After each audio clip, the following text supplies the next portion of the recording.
नमस्कार दोस्तों, स्वागत है आपका अनुपम आईएएस एकेडमी पर। आज की वीडियो में हम देखेंगे कि अकबर कैसे मालवा पर आक्रमण करता है और रानी रूपमती की जो कहानी है, वह कहानी क्या है। कैसे रानी रूपमती के लिए एक भीषण नरसंहार होता है, उसे भी हम समझने का प्रयास करेंगे। हम यह देखेंगे कि कैसे मुगल आक्रमण मालवा पर होते हैं और मालवा को कैसे तहस-नहस किया जाता है, इसे भी हम समझेंगे। हम यह भी देखेंगे कि मुगल कितने बर्बर थे और कैसे उन्होंने अपनी बर्बरता को दिखाया जब उन्होंने मालवा पर आक्रमण किया, निर्दोष लोगों को कैसे मारा गया, वह सब कुछ हम समझेंगे। तो मैं अनुपम तिवारी स्वागत करता हूं आपका अपने इस YouTube चैनल पर। परीक्षाओं में आपसे यह पूछा जाएगा कि जो अकबर ने विस्तारवादी नीतियां चलाई, उनका क्रम क्या है? तो उन क्रमों को अगर हमको याद रखना है, तो हमको यह याद रखना होगा कि अकबर ने कौन-कौन से आक्रमण किए थे और उनको याद रखने का सबसे आसान तरीका यह है कि हम यह समझे कि अकबर ने अपनी प्रशासनिक व्यवस्था कहाँ स्थापित की, फिर उसके आसपास के जो क्षेत्र हैं उन पर सबसे पहले आक्रमण किया। उनमें भी हम देखेंगे कि किस पर आक्रमण सबसे पहले किया। तो हमने देखा कि जो दिल्ली का क्षेत्र है और जो आगरा का क्षेत्र है, वहां पर अधिकार हो गया जब अकबर ने हरा दिया हेमू को। यानी पानीपत का जो दूसरा युद्ध हुआ, उस युद्ध में जब हेमू हार गया और हेमू की हत्या कर दी गई, तो जो दिल्ली का क्षेत्र है, आगरा का क्षेत्र है, यहाँ पर हो गया अकबर का अधिकार। अब अकबर विस्तार करेगा और सबसे पहला आक्रमण करेगा वह मालवा पर। क्यों करेगा उसे अभी हम समझेंगे। लेकिन अगर आपको क्रम के रूप में याद रखना है, तो आप कैसे याद रखेंगे कि जो दिल्ली और आगरा का क्षेत्र है, सबसे ज्यादा नजदीक कौन है? यानी जो वर्तमान मध्य प्रदेश का क्षेत्र है, वही क्षेत्र हमको मिलता है मालवा के रूप में। और अपनी शक्ति का विस्तार यहाँ पर करने की कोशिश करता है कौन? अकबर। जो मालवा सल्तनत है, इसकी स्थापना कब हुई थी? 1401 में। हुआ क्या था? शेर शाह सूरी का शासनकाल था और शेर शाह सूरी ने इस मालवा को अपने कंट्रोल में ले रखा था। लेकिन जब शेर शाह सूरी चला गया, तो एक व्यक्ति है तुआजत खान। यह कौन था? शेर शाह सूरी के समय यह गवर्नर था। कहाँ का? मालवा का। और जब शेर शाह सूरी चला गया, तो इसने खुद को स्वतंत्र शासक घोषित कर दिया मालवा का। और इसी का पुत्र है बाज बहादुर। इसका? सुजायत खान का। तो जब सुजायत खान चला गया, तो उसके बाद उसके पुत्र ने प्रशासन संभाला। और इसने कैसे संभाला था? शेर शाह सूरी से स्वयं को स्वतंत्र करके, या फिर जब शेर शाह सूरी चला गया, तो उसके बाद इसने खुद को स्वतंत्र कर दिया। इस तरह से मालवा सल्तनत की स्थापना हुई थी 1401 में। तो पहला तथ्य यह याद रखना होगा कि मालवा सल्तनत की स्थापना कब हुई? 1401 में। किसने किया? सुजायत खान ने। और यह था कौन? मालवा का तत्कालीन गवर्नर। इसका बेटा कौन था? बाज बहादुर। इसी को आज हम समझेंगे और इसी से संबंधित जो घटनाक्रम है, उसे जानने का प्रयास करेंगे। तो जो मालवा का शासक है बाज बहादुर, यह एक संगीत प्रेमी व्यक्ति था और इसी बाज बहादुर की पत्नी थी रानी रूपमती। रानी रूपमती और जो बाज बहादुर की प्रेम कहानी है, यह प्रेम कहानी बहुत फेमस है, लेकिन हमारे एग्जाम के लिए बहुत ज्यादा इंपॉर्टेंट नहीं है, क्योंकि सिर्फ आपको कनेक्टिविटी के लिए चीजों को ध्यान रखना है। बहुत ज्यादा इस प्रेम कहानी के बारे में आपसे नहीं पूछा जाएगा। आपको केवल यह ध्यान रखना है कि बाज बहादुर और रानी रूपमती की जो प्रेम कहानी है, वह काफी चर्चित थी। क्योंकि हम देखते हैं कि जो आपका बाज बहादुर है, वह संगीत प्रेमी है। तो जो बाज बहादुर का क्षेत्र है, यानी जो मालवा का क्षेत्र है, वह संगीत के लिए बहुत फेमस था। और इसी की प्रेरणा बनता है बाद में तानसेन। यानी तानसेन इससे प्रेरणा लेता है कि वह संगीत में सक्रिय हो या संगीत को वह सीख सके। तो जो तानसेन है, वह तानसेन बहुत फेमस है। हम यह जानते हैं कि अकबर के दरबार में जो 9 रत्न है, उनमें तानसेन भी है और तानसेन बहुत फेमस है। तो तानसेन से पहले हम देखते हैं कि जो मालवा का क्षेत्र है, वह संगीत के रूप में बहुत फेमस है। और उसको फेमस बनाया किसने है? बाज बहादुर। तो मुगल दरबार से पहले जो संगीत का केंद्र है, वह था क्या? आपका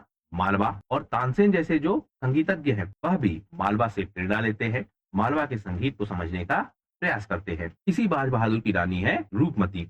और रूपमती के लिए एक रूपमती मंडप बनवाया गया। किसने बनवाया? बाज बहादुर ने। क्यों बनवाया? क्योंकि जब विवाह हुआ था बाज बहादुर का, तो आपकी जो रूपमती है, वह नर्मदा से बहुत प्रेम करती थी। नर्मदा मतलब नर्मदा नदी। और रानी रूपमती का कहना था कि वह डेली नर्मदा का दर्शन करेंगी। इसी शर्त पे यह विवाह हुआ था। यानी रानी रूपमती ने यह शर्त रखी थी विवाह से पहले। और जब यह विवाह हुआ था, तो आपका बाज बहादुर है, उसने यह वादा किया था, ठीक है, मैं ऐसा कुछ इंतजाम करूंगा जिससे तुम डेली नर्मदा का दर्शन कर सको। तो रूपमती मंडप का निर्माण करवाया था किसने?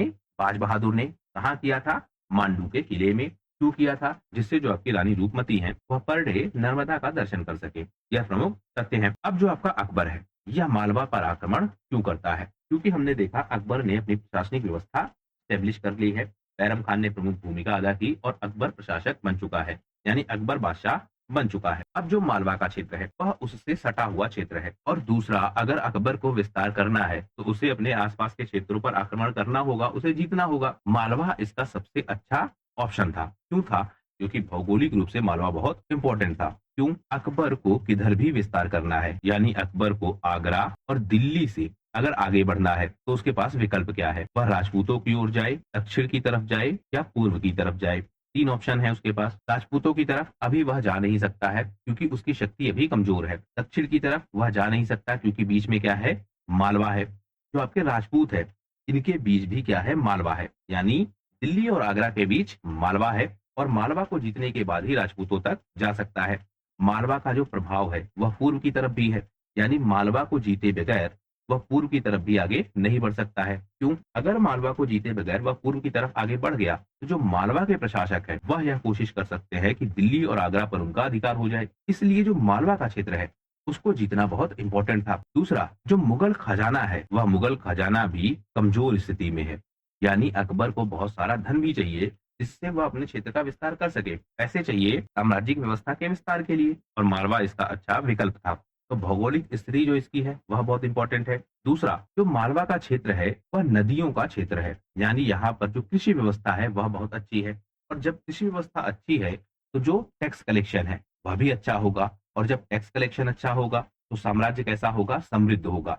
यानी मालवा में खूब सारा धन था और अकबर को इस धन की लालसा भी थी और उसको आवश्यकता भी थी, क्योंकि अगर अपने साम्राज्य का उसे विस्तार करना था तो इस धन की उसे आवश्यकता भी थी। मालवा समृद्ध था तो मालवा पर इसने आक्रमण किया। दूसरा, जो बाज बहादुर की स्थिति है वह स्थिति काफी कमजोर थी, यानी अकबर को अगर अटैक करना है अलग अलग क्षेत्रों पर तो देखना पड़ेगा सबसे कमजोर कौन है। तो मालवा इंपॉर्टेंट भी है भौगोलिक रूप से, मालवा की जो समृद्धि है वह भी खूब है, खूब सारा धन संसाधन है। मालवा व्यापारिक केंद्र भी है क्योंकि राजपूतों का व्यापार, दक्षिण भारत से होने वाला व्यापार, उत्तर भारत से होने वाला व्यापार वह कहीं ना कहीं मालवा में होकर जाता था, तो इसलिए भी मालवा काफी इंपॉर्टेंट था। फिर बाज बहादुर कमजोर है, कहते हैं कि वह अस्थिर था, विलास प्रिय था, संगीत में डूबा रहता था, नाच गाने में ही व्यस्त रहता था। तो बाज बहादुर की स्थिति कमजोर थी। मालवा पर अटैक करने का एक कारण यह भी था। फिर मुगल साम्राज्य को विस्तार करना ही था, मतलब किसी ना किसी पर अटैक करके अपने साम्राज्य का विस्तार तो करना ही था। तो मालवा की स्थिति भी अच्छी, मालवा समृद्ध भी, मालवा का प्रशासक भी कमजोर, मालवा को ही चुना गया और अकबर ने मालवा पर आक्रमण किया। लेकिन इसके बाद जो हुआ, यानी मालवा पर आक्रमण किया गया, मालवा को जीता गया, बाज बहादुर को हराया गया, बाज बहादुर भाग जाता है किसी अन्य क्षेत्र में। लेकिन उसके बाद जो मालवा में किया गया वह सबसे ज्यादा विनाशकारी था। मालवा को खूब लूटा गया और लूटा इस तरीके से गया कि लोगों पर बहुत सारा अत्याचार किया गया और इसमें सबसे फेमस नाम है अधम खान का। यह अधम खान वही है जो माहम अनगा का पुत्र है और प्रशासनिक भूमिका इसकी काफी ज्यादा थी। मालवा पर अटैक करने के लिए इसको भेजा गया था, मालवा को जीता गया।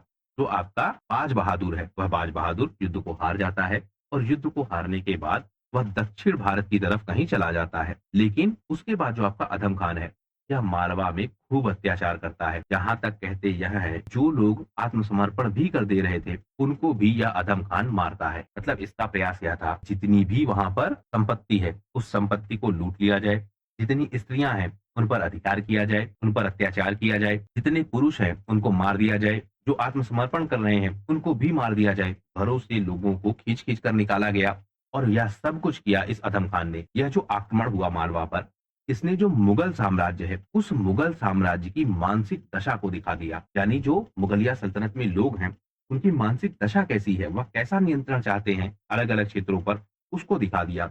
और यह कहीं ना कहीं अकबर की जो अपनी व्यक्तिगत नीति है उसके खिलाफ था। यानी अकबर यह चाहता था कि मालवा को जीता तो जाए, लेकिन इस तरह से जो लूट मार की जा रही है, इस तरह से लोगों को जो मारा जा रहा है, यानी जो आतंक का साम्राज्य स्थापित किया जा रहा है, वह अकबर नहीं चाहता था। अकबर चाहता था कि इन पर कंट्रोल किया जाए, इन्हें अपने अधीन किया जाए, यह शक्ति का केंद्र बने, यानी मुगल साम्राज्य की शक्ति को बढ़ाए, बल्कि ऐसे लोग ना हो जाएं जो मुगल साम्राज्य से ही लगातार डरते रहें। तो मुगल साम्राज्य को आगे बढ़ाने का प्रयास कर रहा था अकबर। लेकिन अधम खान ने क्या किया, मालवा पर खूब अत्याचार किए, लोगों को खूब मारा, निर्दोष लोगों को मारा, मंदिरों को तोड़ा, मंदिरों की संपत्ति को लूटा, जो दरबारी थे, विद्वान थे, उन सबको मार दिया। कुछ लोगों ने सरेंडर कर दिया, उनको भी मार दिया उसने, खूब लूटा और इससे अकबर बहुत नाराज हुआ। बाद में जब अधम खान को मारा है अकबर ने, उसके पीछे यह भी कारण था कि धीरे धीरे अधम खान ऐसी व्यवस्थाएं कर रहा था, संपत्तियां लूटता था।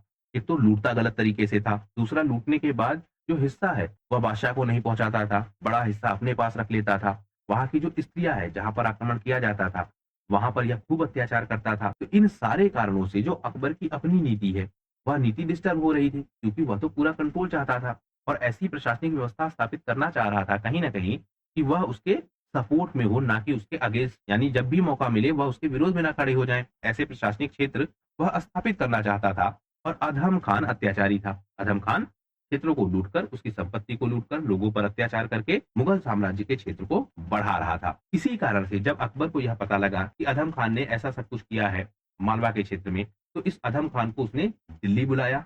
दिल्ली बुलाकर उसके अधिकार छीन लिए और जब इस अधम खान ने अतका खान की हत्या कर दी, तो अधम खान को ही मार दिया गया। तो मालवा की लूट है, इस पर इतिहासकार भी अपने वर्णन देते हैं। जैसे अब्दुल कादिर बदायूं कहता है कि अधम खान ने मांडू पर कब्जा करने के बाद क्रूरता से हत्या और लूटपाट मचाई। बहुत सी निर्दोष महिलाओं को बंदी बनाया गया और जनता में भय फैलाया गया, यानी जनता को खूब प्रताड़ित किया गया। यह कौन बता रहा है? बदायूनी। कहाँ पर? मुंतखब उद तवारीख में, यह इसकी किताब का नाम है। फिर जो आपके निजामुद्दीन अहमद है, यह तारीख अकबरी में बताते हैं कि अधम खान ने किस तरह से अत्याचार किया, यानी यह भी बताते हैं अधम खान के अत्याचार के विषय में। और यह बताते हैं कि अधम खान को वापस बुलाया गया, मुगल साम्राज्य ने या फिर बादशाह अकबर ने अधम खान को दंडित किया। अबुल फजल भी बताते हैं अपनी किताब आईने अकबरी में और अकबरनामा दोनों में कि अधम खान ने किस तरह से अत्याचार किया। जो आपके ब्रिटिश इतिहासकार है विंटेस स्मिथ, जो कि किताब लिखते हैं अकबर द ग्रेट मुगल, यह भी बताते हैं कि किस तरह से अधम खान ने अत्याचार किया था। यानी भारतीय इतिहासकार, मुगल दरबारी इतिहासकार और जो विदेशी इतिहासकार है, वह सब यह बताते हैं कि किस तरह से मारवा को लूटा गया और मारवा को लूटने के बाद किस तरह से अधम खान हमको अत्याचारी के रूप में दिखता है। तो पहले युद्ध में बाज बहादुर हार गया, हार कर चला गया दक्षिण के क्षेत्र में, लेकिन जिस अधम खान ने हमला किया था, उस अधम खान को मुगल दरबार में बुलाकर दंडित किया गया, इसकी हत्या भी हो गई। तो जो आपका मालवा का शासक है बाज बहादुर, उसको यह लगने लगा कि फिर से वह अपना कंट्रोल स्टेब्लिश कर सकता है, तो वह फिर से वापस आता है मालवा के क्षेत्र में और जो मालवा का प्रशासन है उसे नियंत्रित करने की और मुगल साम्राज्य के खिलाफ खड़े होने की कोशिश करता है। फिर से आक्रमण किया जाता है और इस बार आक्रमण और ज्यादा होता है। लेकिन आप ध्यान रखेंगे कि जो पहला क्रम था आक्रमण का, जहां पर अत्याचार खूब किया गया, उस बात को इस बार ध्यान रखा गया और इस बार भेजा गया किसको? जहांगीर खान को। बादशाह ने किसको भेजा? यानी अकबर ने किसको भेजा? जहांगीर खान। तो पहले युद्ध में किसको भेजा है? अधम खान को। दूसरे युद्ध में किसको भेजा है? जहांगीर खान को।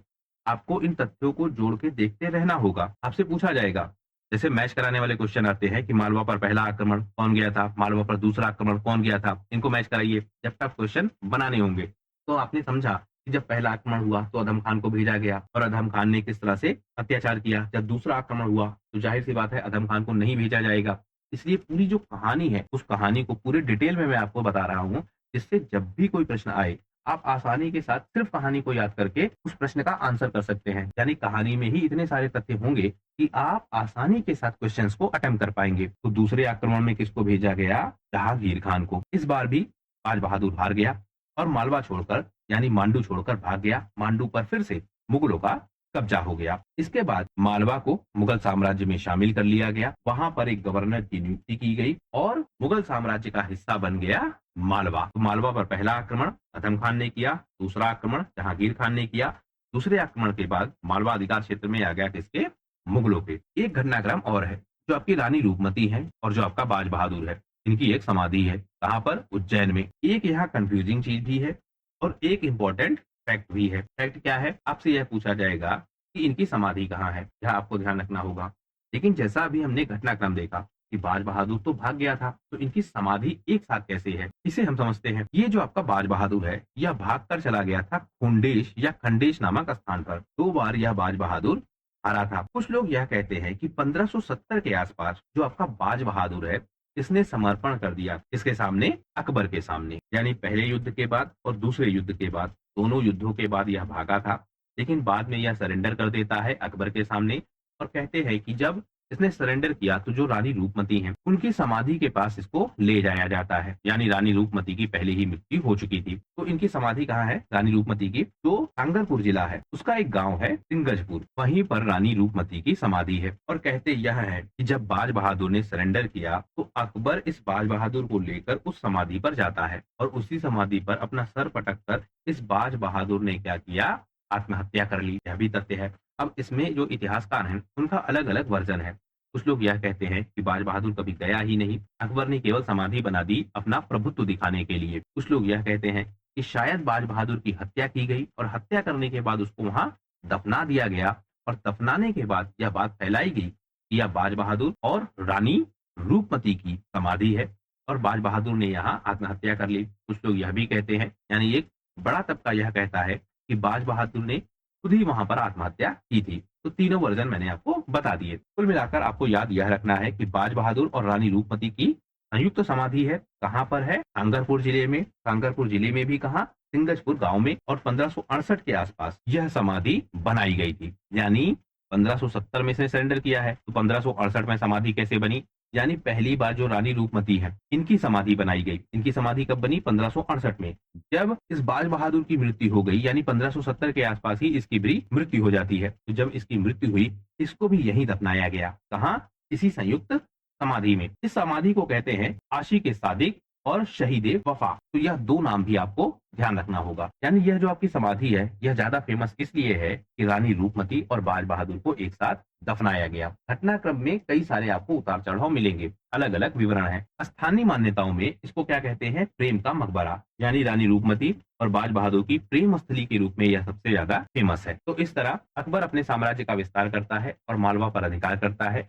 मालवा कंट्रोल में आ जाता है अकबर के, और उस पर कंट्रोल करने के बाद वह अपना गवर्नर नियुक्त करता है और अपने प्रशासनिक क्षेत्र का विस्तार करता है। मालवा के आक्रमण से ही अकबर आदम खान से काफी ज्यादा नाराज भी होता है। तो इस वीडियो में फिलहाल सिर्फ इतना ही। वीडियो यदि पसंद आया हो तो प्लीज शेयर कीजिए अपने दोस्तों के साथ, सब्सक्राइब कीजिए इस चैनल को। आपका हमसे जुड़ने के लिए बहुत बहुत धन्यवाद। आपका दिन शुभ हो।